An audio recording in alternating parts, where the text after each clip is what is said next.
helplessness, fear, confusion and anxiety. This is how life underground could affect the 13 people trapped in a cave in Thailand. The death of a Thai Navy SEAL overnight would impact all those affected by the ordeal. It will be devastating for, not just that group, but the other divers involved, said Sarb Johal, an associate professor from the Joint Center for Disaster Research, Massey University and GNS Science. It's hard to know exactly what the 12 boys and their 25-year-old coach knew about the diver, however, and if the group would even be told about what happened. The trapped group already has a lot to try and cope with during their ordeal. Having contact from rescuers could be causing mixed emotions, relief at having been found, as well as uncertainty about the future, according to Johal. We can make an educated guess that the boys may experience feelings of helplessness, fear, confusion and anxiety, as well as worries that their situation may become hopeless, Johal said. Added on top of that may be the feelings of guilt that the coach may experience, even though it is clear that he has sacrificed his self-care to try to prioritize the well-being of the boys in his care. The physical effects. The group is made up of a dozen boys, aged between 11 and 16, and their football coach, Chantong, 25.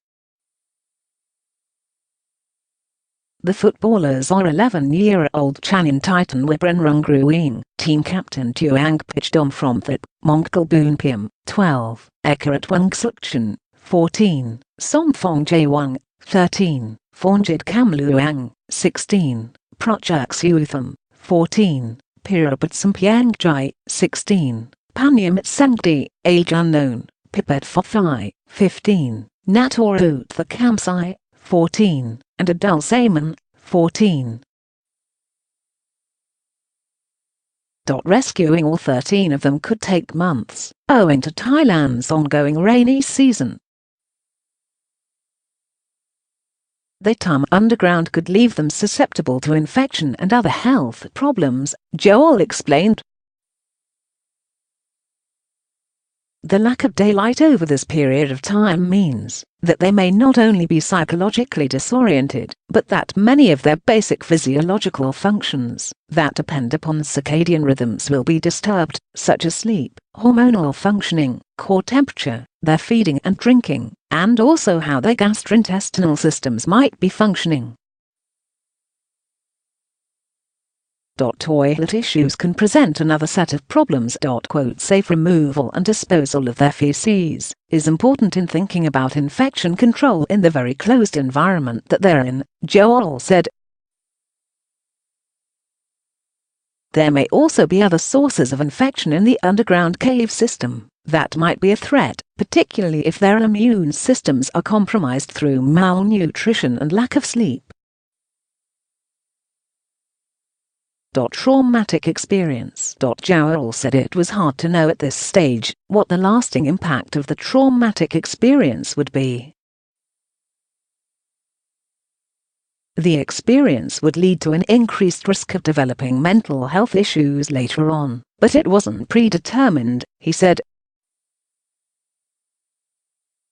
With support in place, officials could mitigate those factors. It's not necessarily going through the ordeal, but it's a combination of factors, Johal explained. Rescuers needed to manage the group's uncertainty and be honest about timeframes, while the group needed to try and establish a routine for life inside the cave. That can help to establish hope.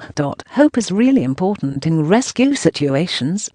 Social connection is one of the biggest predictors of better outcomes for those involved.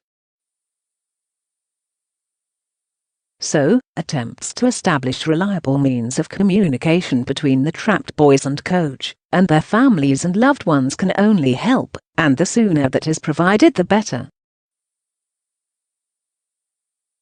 Support for each other when they are trapped is also important, but situations may also become fraught when forced to stay together for an extended period of time with so much uncertainty and likely stress, Johal said. From the perspective of the rescuers, including the divers who have established contact with the trapped boys and coach, it is likely to be a time of mixed emotions. Joy at being able to find them alive, yet mixed with the reality of the challenge that lies before everyone in trying to extract them to safety. Drawing from the established body of research, it is likely that they and other members of the rescue teams will need care and support for their own well-being as this situation unfolds. Quote,